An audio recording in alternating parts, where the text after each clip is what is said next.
Dapat ilmu baru nih ya. Ada sedekah mentok, ada orang sudah mentok baru sedekah gitu ya. Ya, jadi saya berikan rumusan Qur'annya.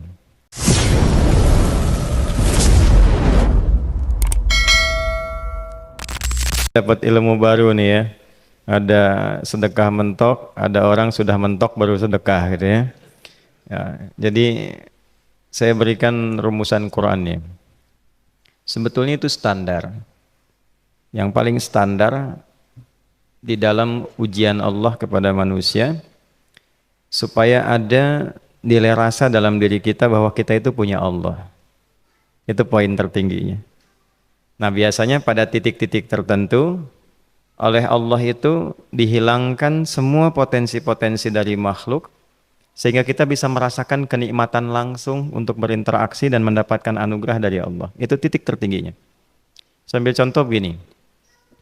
Nabi Zakaria itu yang paling viral di Al-Quran, salah satunya divonis oleh manusia tidak akan mungkin punya keturunan.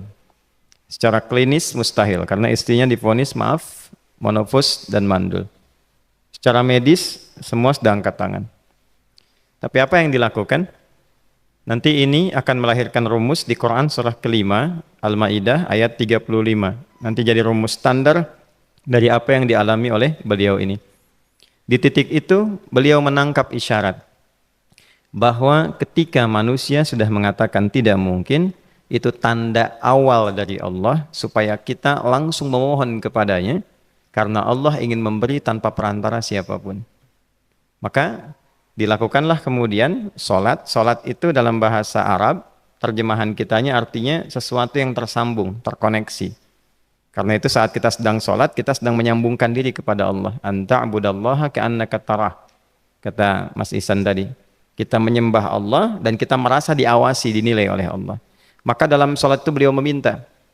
Ya, permintaannya viral. Qala rabbi habli min ladunka dzurriyyatan thayyibah innaka sami'ud du'a. Bahasa bebasnya begini, ya Allah, semua memvonis aku tidak akan mungkin punya keturunan. Sekarang aku memohon kepadamu saja yang tidak punya batas dalam pemberian. Nah, sebelum ke sedekah dengan harta, Allah mengajarkan dulu sedekahlah dengan tubuh kita. Karena tidak semua orang boleh jadi memiliki harta, tapi semua orang punya potensi untuk menggerakkan tenaganya untuk meminta. Oleh karena itu diletakkan sebelum harta itu sholat. Kenapa rukun Islam yang kedua sholat, selanjutnya zakat? Karena tidak semua orang bisa mengeluarkan harta. Kalau tidak ada satu pun mentok di harta, maka gunakan tubuh kita untuk menunaikan sholat. Itu rumus Nabi Zakaria. Maka beliau tunaikan di mihrabnya Maryam, minta ke Allah. Rumus kedua, sebut nama Allah, Asmaul Husna, sesuai kebutuhan kita. Jadi nggak harus 99. Misal, ini mau menuntut ilmu, sekolah, sebut ya Allah ya Alim, pemilik ilmu. Ada persoalan rizki yang ingin kita dapatkan, ya Allah ya Razak. Ada proyek, ada kegiatan yang kira-kira tantangannya tidak mudah, ya Allah ya Al-Fattah. Ini beliau minta karena divonis tidak mungkin, maka meminta kepada Allah dengan nama pemberian tanpa batas, namanya Wahhab. Disingkatnya Hab. Rabbi habli, ya Allah yang tak punya batas dalam pemberian, mereka memvonis aku punya batasan, maka mohon anugerahkan darimu saja. Jika padamu belum sempat juga terkabul, maka mohon tunjukkan kepadaku dengan cara apa lagi aku mesti meminta. Maka dalam situasi mentok itulah kemudian turun langsung jawaban. Fanadathul malaikatu wa huwa qa'imun yusalli fil mihrab annallaha yubashshiruka bi Yahya. Tolong garis bawah ini. Orang-orang yang langsung memiliki kesadaran saat di titik paling krusial, terendah, dan kita merasa tidak punya apa-apa, lalu ada kesadaran kita punya Allah dan meminta, itu seketika nggak ada sekat. Langsung dijawab. Seketika. Nah, karena itu biasanya di momen tertentu setiap kita itu pasti mengalami peristiwa itu, apapun bentuknya. Nah, itu kalau sudah sampai ke situ itu kode. Jadi di Islam itu nggak ada pesimis, ya tidak ada pesimis, dan jangan pernah melarutkan diri pada sebuah vonis sudah ini nggak mungkin, nggak akan dikabulkan. Nah itu jebakan setan. Karena declare pertama iblis ketika melakukan kesalahan itu kalimatnya jelas. Ana khairum minhu khalaqtani min narin wa khalaqtahu ya min tin. Saya lebih hebat, lebih bagus. Allah nggak mungkin ada ampunan lagi. Jadi diteruskan kesimpulan ini karena nggak mungkin katanya diampuni, ya sudah bermaksiat saja. Karena nggak mungkin dikabul, ya sudah pesimis saja. Padahal di titik itu Allah sedang membuka, temukan kata itu, temukan hubungan itu, minta itu tanpa sekat. Maka seketika malaikat turun menyampaikan doamu dijawab. Itu sedang berdiri, baru selesai doa, belum selesai sholat, belum salam. Turun malaikat mengatakan, Allah kasih kabar, kamu akan punya anak, langsung namanya dari Allah Yahya. Jadi Yahya itu pemberian Allah. Ya, pemberian Allah. Yahya artinya hidup. Yang mustahil menurut manusia, lahir seorang bayi dari rahim perempuan yang divonis menopause dan mandul, kata Allah, jadi dan hidup.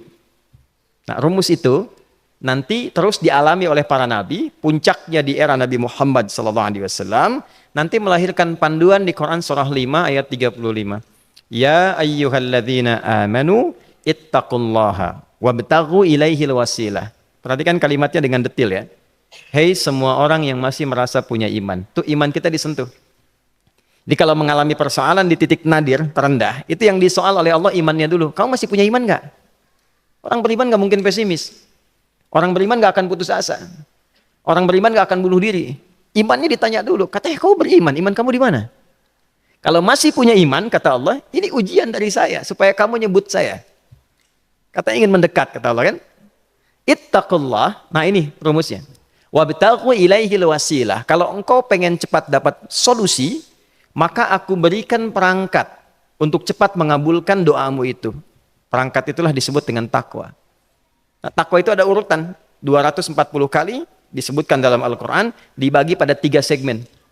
Segmen ibadah ritual, segmen ibadah sosial, satu lagi segmen rumah tangga. Ya, karena itu tinggal cari aja di ibadah ritual, misalnya sholat, bangun tahajud malam, minta sama Allah, dekatkan diri kita. Salah satu kasusnya Nabi Zakaria. Ya, itu poin yang pertama. Yang kedua nanti ada maliyah sosial, itu yang tadi dipraktekkan, sedekah dengan harta. Ya, tidak harus banyak, yang penting Allah minta apa, ikhtiarkan, nggak akan dilihat berapapun nilainya. Yang dilihat itu ada nggak kemampuan mengimplementasikan imannya, itu poinnya. Titik itu, ya. Yang ketiga nanti di keluarga. Urutan pertama orang tua. Kata Ibnu Abbas radhiyallahu taala anhuma, tidak ada satupun aku melihat amalan tertinggi yang menarik perhatian Allah untuk memberikan ampunan pada orang taubat atau mengabulkan doa dengan cepat kecuali berbakti pada orang tua. Dan kisahnya viral sekali di Al-Bukhari, 3 orang terjebak dalam gua, kemudian tertutup batu besar karena berteduh hujan, tapi tertutup batu besar. Lalu ketiganya mendorong, tidak pernah bisa mengeluarkan tenaga yang mampu mengeluarkan mereka dari batu itu. Gak bisa gerak. Satu di antara 3 orang ini mengusulkan, sudah, ini tanda dari Allah, jangan gunakan kekuatan kita lagi, kita diminta menggunakan kekuatan yang Allah berikan. Coba kita cari amalan rumus takwa tadi. Satu di antara 3 itu mengatakan, ya Allah, saya punya seorang ibu. Setiap kali saya berangkat kerja, saya akan selalu siapkan hidangan untuk ibu, khusus untuk susu sebelum tidur, itu saya yang minumkan langsung kepada beliau. Itu berlanjut selama hidup saya seperti yang kau ketahui.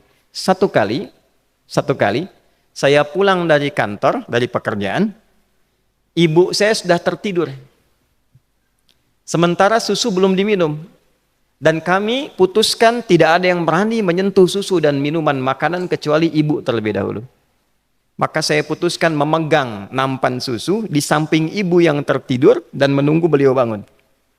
Tiba beliau bangun tengah malam, saya berikan susunya tanpa saya katakan saya telah menunggu cukup lama untuk memberikan susu itu. Ibunya nggak dibangunkan, dibiarkan istirahat dengan nyaman, begitu bangun diberikan susu tanpa komen sedikit pun. Nggak bilang, mas betulnya udah lama tadi nungguin deh. Langsung diberikan. Seketika ibu senang istirahat dan lalu mengatakan pria ini, ya Allah, jika engkau ridha dengan amalku ini, maka mohon bebaskan kami dari kungkungan batu ini. Lalu ketiganya berikhtiar mendorong, yang tadinya tidak punya kekuatan, seketika batu itu menggelinding dan membebaskan 3 orang itu. Nah itu persegi dalil yang sebetulnya jadi pedoman hidup. Dalil itu kan pedoman bahasa Arabnya. pedoman berkehidupan. Kita di Islam itu lengkap. Jadi kalau kita mengalami kasus itu dimanapun, ya, baik di kedudukan, di usaha, di pengetahuan, sudah mau ngapalin mentok, gitu ya, itu ujian.